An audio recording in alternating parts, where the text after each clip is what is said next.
Golden diamonds తరుగు తక్కువ బంగారం ఎక్కువ విజయవాడ బెంగళూరు మరియు వైజాగ్ బ్రాంచ్లలో.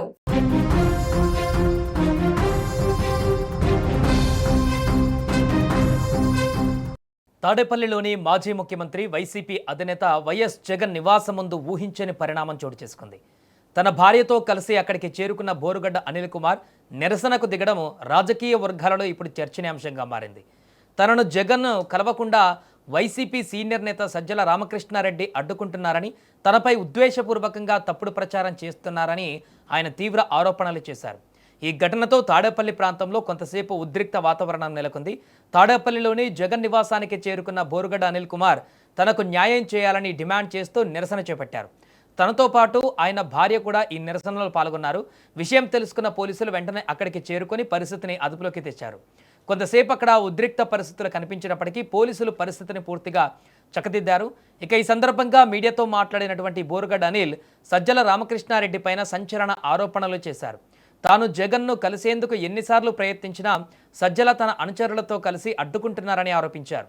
పార్టీ అధినేతను కలిసే అవకాశం కూడా ఇవ్వకుండా తనను అడ్డుకోవడం వెనుక పెద్ద కుట్ర ఉందని ఆయన అన్నారు. అంతేకాదు తనను రౌడీ షీటర్గా చిత్రీకరిస్తూ ఉద్దేశపూర్వకంగా తప్పుడు ప్రచారం చేస్తున్నారని బోరుగడ్డ అనిల్ మండిపడ్డారు. అయితే తనపైన ఎలాంటి రౌడీ షీట్ లేదని హైకోర్టు ఇప్పటికే స్పష్టం చేసిందని తెలిపారు. ఈ వ్యవహారంలో 12 మంది పోలీసులకు కోర్టు మెమో కూడా జారీ చేసిందని ఆయన పేర్కొన్నారు. తన ప్రతిష్టను దెబ్బతీయాలనే ఉద్దేశంతోనే ఈ ప్రచారం జరుగుతోందని ఆరోపించారు. జగన్మోహన్ రెడ్డి గారు ఉన్నప్పుడేమో నువ్వు నా బిడ్డలాంటివి, నువ్వు పార్టీకి చాలా పెద్ద షర్టు, నీకు ఎందుకమ్మా అని చెప్పి వాటర్ బాటిల్ ముద్దేసి ఇచ్చి కాఫీ చేతిలోకి ఇచ్చినాడు. మొన్న 20 రోజుల నాడు పిలిచాడు, సల్లామద్దు ఫోన్ చేశాడు. వచ్చిన అడ్వకేట్స్ని పెడతామా నీల్, నువ్వు రామ్మా అంటే ఎవరినన్నా ఒక పర్మనెంట్ కరెక్ట్ అడ్వకేట్ని పెట్టండి, నాకు ఆల్రెడీ కౌన్సిల్ ఉందని చెప్తే, లేదు నువ్వు గుంటూరులోనే ఉన్నాగా ఒకసారి ఇచ్చిపోమ్మా అంటే నేను వాయిదాకి వచ్చినప్పుడు వచ్చి కలసం జరిగింది. ఏడే ఆపారు పార్టీ హౌస్ లో, నాకు ఎవడు ఆపడు, ఏడాపరు పులిందులు ఆపరు, మన స్టేట్ పార్టీ హౌస్ లో ఎక్కడ ఆపరు. నా గురించి అందరికీ తెలుసు, నేను అత్యంత సమీపమైన దగ్గర మనిషిని రాజశేఖర రెడ్డి కుటుంబానికని. ఇక్కడ ఆపారు, పైకి పోయినా పైన ఉన్నాడు, చూశాడు, నన్ను చూశాడు, కూర్చోమ్మా 2 నిమిషాలు అన్నాడు. గంట అయింది, 2 గంటలైంది, 3 గంటలైంది, 3:30 గంటలైంది. 3:30 గంటలకు బయటకు వచ్చింది ఆయన రూమ్ లోంచి. ఆయన పక్కనే వాష్రూమ్ ఉంటుంది. వాష్రూమ్ లోకి పోయి వస్తా అంటే కనపడదాము, చాలా లేట్ అయింది, అన్నం కూడా తినలేదు. నా పొద్దుకి అన్నం తినడానికి కింద పోతే అన్నం అయిపోయింది. నేను అడిగిన, పార్టీ కార్యకర్తలు వచ్చిన వాళ్ళకి భోజనాలు పెట్టారు కదా, చేయరా మరి భోజనం అయిపోతే అట్టగాని అడిగినా, నా బాధ్యతగా అడిగినా. నా పార్టీ ఆఫీస్ అంటే నా ఇల్లు, ఇది నా ఇల్లే అది. నేను అడిగితే లేదన్నారు. సరిపోయి కూర్చొని ఆయన వచ్చాడు, అన్న అని విశ్వాసమని పోయినా. పోతే ఎదురుగా వచ్చి ఎవరు నువ్వు అన్నాడు. ఎవరబ్బా నువ్వు, ఎవరు అన్నాడు. నేను ఇడికన్నా మైండ్ పోయిందేమో అనుకున్నా, ఇడికన్నా మైండ్ ఏమైనా దొబ్బిందేమో అనుకున్నా. నేను అన్నా నేనే నా బోరుగడ్డ అనిల్ అన్నా అంటే, లేదు గుర్తుపట్టలే. అందరూ వచ్చి ఏమ్మ తమ్ముడు బాగున్నావు అని చెప్పి అందరూ పరామర్శించి పోతున్నారు. నువ్వు గుర్తుపట్టలా నన్ను, నువ్వు రమ్మంటేనే కదా నేను పార్టీ హౌస్కి వచ్చింది, నువ్వు ఎవరిని అడ్వకేట్ పెడతా అంటేనే వచ్చింది. నేను వచ్చా, మళ్ళీ 40 నిమిషాలు కూర్చోబెట్టాడు. 4:30 గంటలు కూర్చున్నాక లోపలికి పిలిచిండు. ఎవరిని రానియొద్దన్నాడు, పోయినాం, లోపలికి పోయినాం, కూర్చోబెట్టినాం. ఎందుకు వచ్చినావు అమ్మా అన్నాడు. పార్టీ హౌస్ లో నీకేం పని అన్నాడు. పార్టీ హౌస్ కు నువ్వు 20 నుంచి రావద్దని చెప్పిండు. అడ్వకేట్స్ కూడా నీకు పెట్టాలి. తన వ్యక్తిగత జీవితాన్ని కూడా ఈ సందర్భంగా ప్రస్తావించిన బోరుగడ్డ అనిల్ తాను లండన్లో పీజీ పూర్తి చేశానని చెప్పారు. తండ్రి మరణం తర్వాత స్వదేశానికి వచ్చి వైఎస్ జగన్ను ముఖ్యమంత్రిని చేయాలనే లక్ష్యంతో పార్టీ కోసం కష్టపడ్డారని తెలిపారు. వైఎస్ఆర్ సమాధి వద్ద ప్రమాణం చేసి మరీ వైసీపీ కోసం పనిచేశానని, పార్టీ కోసం ఎన్నో త్యాగాలు చేశారని పేర్కొన్నారు. అలాగే కేంద్ర మంత్రులు కూడా తన ఇంటికి వచ్చిన సందర్భాలు ఉన్నాయని చెబుతూ తనను నేరస్తుడిగా చూపించే ప్రయత్నాలు సరికాదని అన్నారు. తనపై తప్పుడు ప్రచారం చేసిన వారిపైన చట్టపరమైనటువంటి చర్యలు తీసుకోవాలని డిమాండ్ చేశారు. తనకు అవకాశం ఇస్తే జగన్కు అన్ని విషయాలు నేరుగా వివరిస్తానని కూడా తెలిపారు.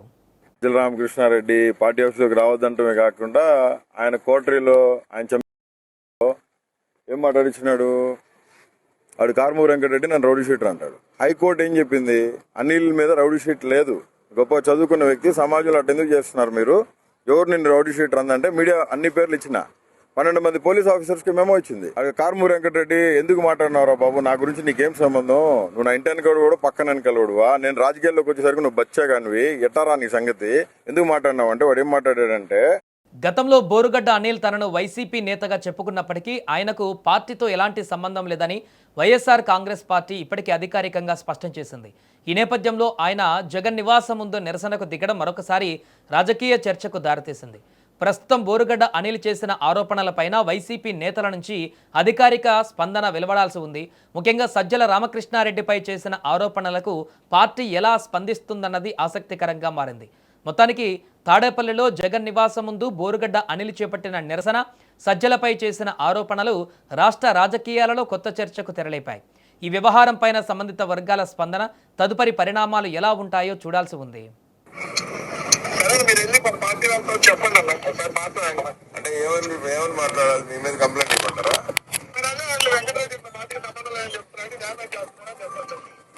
కాదనా, ఇప్పుడు మీరు దయచేసి నా గురించి నేను పార్టీకి విరుద్ధంగా ఏ రోజు మాట్లాడాలా? ఇన్ని సంవత్సరాలు నేను ఇన్ని డిబేట్స్ మాట్లాడినప్పుడు నాకు ఎవరో కూడా ఇదిగో నా పార్టీకి ఇది కాదు అని నాకు ఎవరు చెప్పలేదు. ఎందుకంటే ఏమైనా ఉంటే చెప్తారు.